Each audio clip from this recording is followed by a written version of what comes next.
వాసుకి పేరు చెప్తే హడిలిపోతారు. అంత పెద్ద సర్పాన్ని తీసి మెడలో హేళగా ఆభరణంగా వేసుకున్నాడు. ఆదిశేషుడు 1000 పడగలతో భూమిని మోస్తాడు.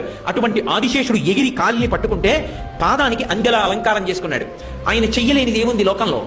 హాలాహలాన్ని చూసి అందరూ భయపడిపోతుంటే ఆయన దగ్గరికి వెళ్లి బ్రతిమాలేరు.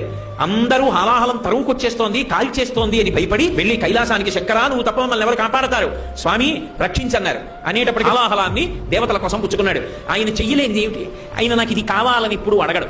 భక్తి ఉన్నదా ఉరిసిపోతాడంతే. ఆయనకి కావలసింది ఆ భక్తి ఒక్కటే. ఆయన అందరికీ అన్ని ఇవ్వగలడు, ఆయనకి మనమేమిస్తాం?